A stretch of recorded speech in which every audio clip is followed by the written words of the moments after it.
Bonjour, dans cette capsule, nous allons voir la position relative de deux droites dans des problèmes contextuels. Allons voir l'exemple 1. Dans le graphique ci-contre, les droites RS et TV sont perpendiculaires. Le point V appartient à l'axe des abscisses et l'équation de la droite RS est 5x moins 10y plus 30 égale 0. Quelles sont les coordonnées du point V? C'est écrit dans la mise en situation que le point V est sur l'axe des abscisses. C'est donc dire que ce point est une abscisse à l'origine. Par conséquent, la valeur de son ordonnée sera 0. Mais je ne peux rien faire avec cette information si je n'ai pas l'équation de la droite sur laquelle se trouve le point V, l'équation de la droite TV.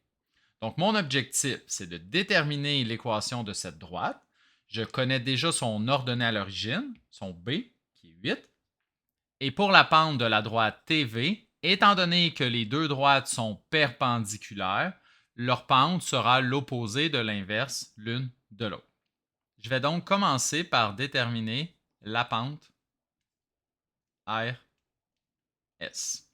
Pour ce faire, je vais faire des manipulations algébriques à partir de l'équation de sa droite pour retrouver la forme fonctionnelle dans laquelle la pente est facilement identifiable. Donc, l'équation est 5x moins 10y plus 30 égale à 0. Pour retrouver la forme fonctionnelle, je dois isoler la variable y. Donc, je vais faire plus 10y plus 10y. Je vais avoir 10y du côté droit.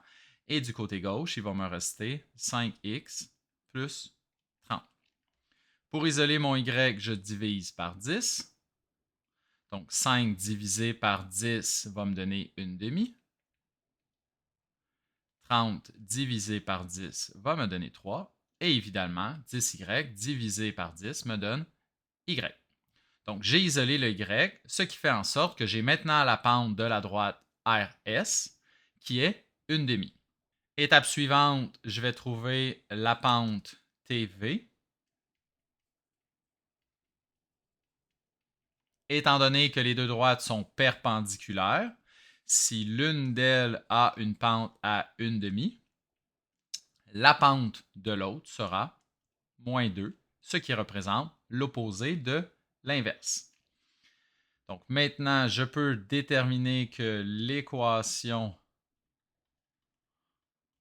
de la droite TV est sous sa forme fonctionnelle, y égale moins 2x, et le paramètre B, vous l'aviez dans la représentation graphique, puisque le B est l'ordonnée à l'origine, la valeur du Y lorsque le X est égal à 0, qui représente le point T. Donc, je peux affirmer que ça va être 8. Avec cette information, je vais maintenant pouvoir déterminer les coordonnées du point V. Le point V est une abscisse à l'origine, c'est-à-dire que son ordonnée est à 0. Dans l'équation, y égale moins 2x plus 8, je remplace le y par 0 et j'isole le x. Donc, pour ce faire, plus 2x, je vais avoir 2x égale à 8 et je divise par 2 de part et d'autre de l'égalité, j'obtiens x égale 4. Ça veut donc dire que le point V, ses coordonnées sont 4, 0. Qui est également ma réponse. 4, 0. Voilà, on se retrouve dans une prochaine capsule.